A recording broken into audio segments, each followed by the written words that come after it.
それでは続きをやっていきましょう。前回はナガシサールを占領したところまでやったな。47ターン目エンド。48ターン目開始。お金に余裕があるのでもう1軍団作成し、その作成した軍にハルバードとクリプトホラーを追加します。かなりホックホクやんけ。領土も結構奪いましたからね。これから激戦になる可能性があるので戦力は増強していきたいところです。勢力ランク入れ替わりましたね。グリムゴールが1位か。まあ現状あんまり変わらんけどな。それはそう。軍を移動させて48ターン目エンド。ビクタス氏族が和平交渉。お前らの拠点探すのだるいし、グリムゴールが来そうだし和平交渉してもええで。ビクタス氏族はいつの間にか滅びてそうではありますけどね。プロケットムーン相手にしてるからな。49ターン目開始。軍を移動させてターンエンド。50ターン目開始。ブラックナイトを雇用しておきます。騎兵は大事。軍を移動させて50ターン目エンド。や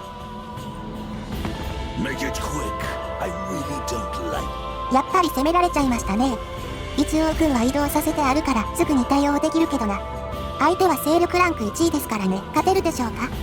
うちらには最強ゾンビがいるからな。平気平気。51ターン目開始。早速敵軍のお出ましですね。宣戦布告された瞬間に拠点攻められるよりかはマシやけどな。これが戦力ですね。微妙。見えてないユニットもいるのでまだ判断はできないですけどね。全軍を全速力で移動させターンエンド。52ターン目開始。あいつら攻めてこなかったな。こちらの軍を警戒しているのでしょうか。どちらにしてもこれはチャンス。相手が攻めてこないならこちらは体勢を整えて逆に攻め込む準備をしましょうか。よく見ると西の山の方にもグリムゴール軍の魔の手が迫ってるんですよね。ほんまや。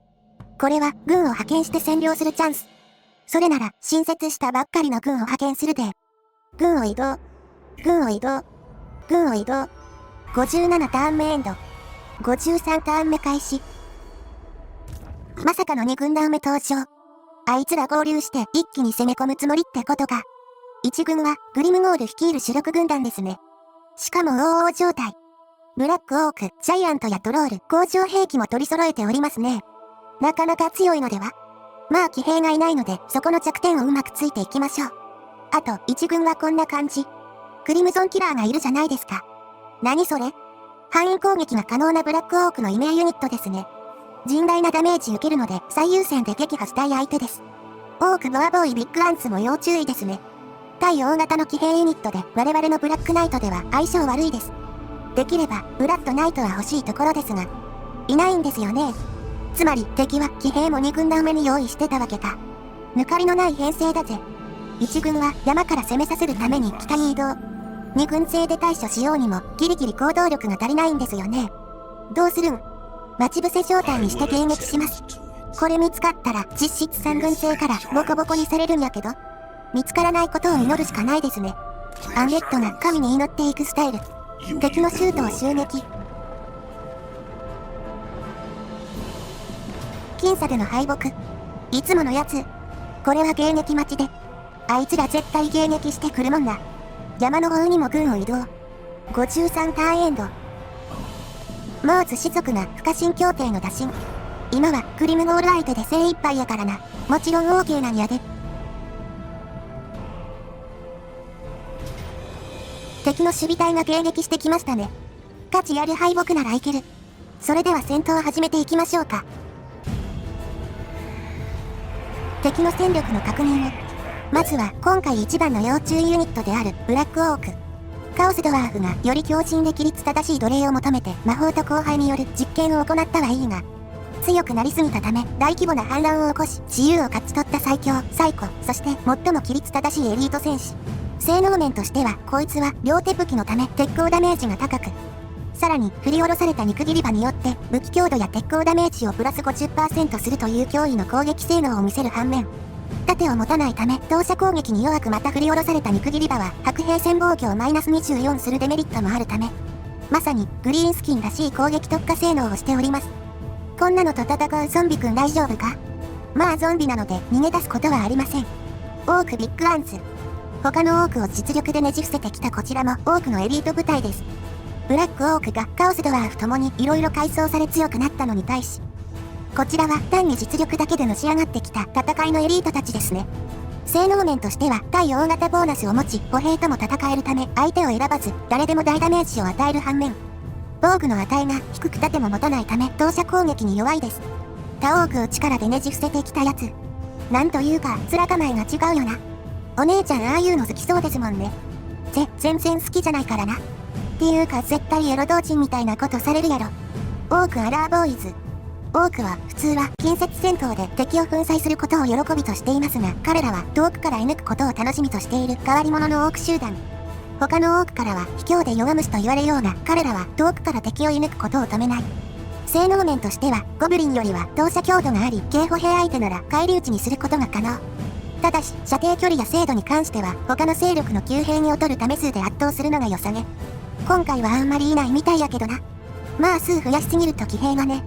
ナイトゴブリンアーチャー。地底の洞窟やトンネルを住処とするゴブリンの一種。日光を嫌い、常に特徴的な黒い頭巾を深くかぶっている。湿った洞窟で採取した猛毒のキノコを矢に塗り、暗闇から敵を弱らせて仕留める陰湿かつ狡猾な戦法を好む。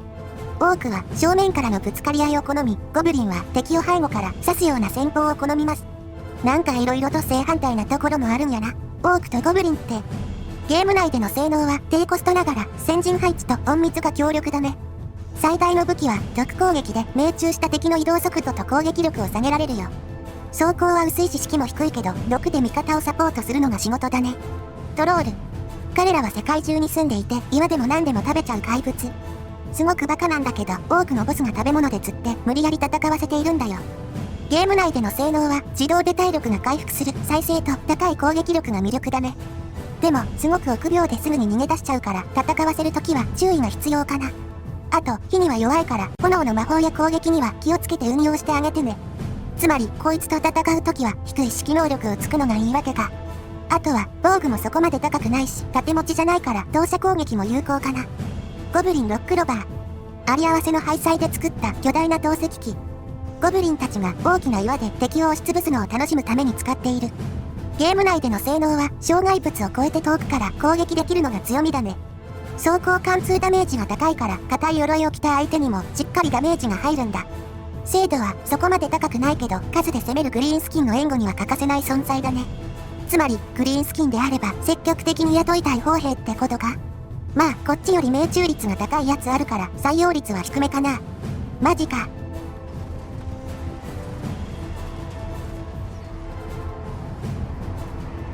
そんなこんなしてたら、ブラックナイトの突撃が始まったね。ブラックナイトは、ここから敵陣の後ろに回り込んで、敵の陣地をめちゃめちゃに荒らしてもらうよ。ここから無理やり突破するわけか。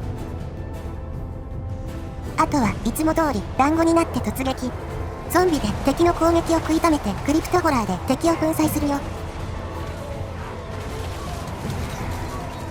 ブラックオークと戦ってるところは、ゾンビの消耗が激しいな。両手武器は特に攻撃力が高いからね。さらにアビリティも使っているご様子。ゾンビ頑張れ。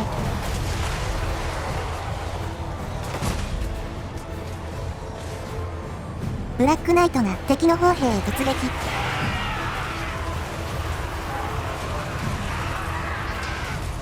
さすがにあれは終わったな。敵騎兵がいないから騎兵が仕事できて楽だね。トロールとクリプトホラーのガチンコバトル。そういえば、こいつら性能が似てるよな。回復に関してはネクロマンサーいるし、こちらの方が上だけどね。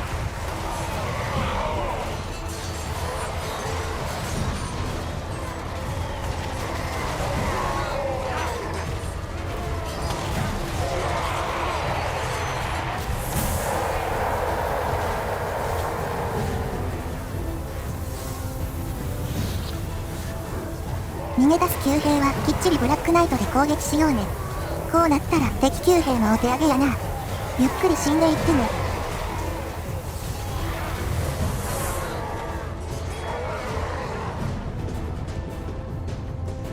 ゾンビで追いかけ回してるけどあんまり意味は。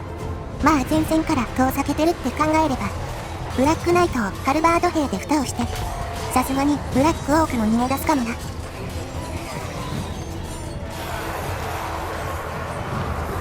さらにクリプトホラーも追加。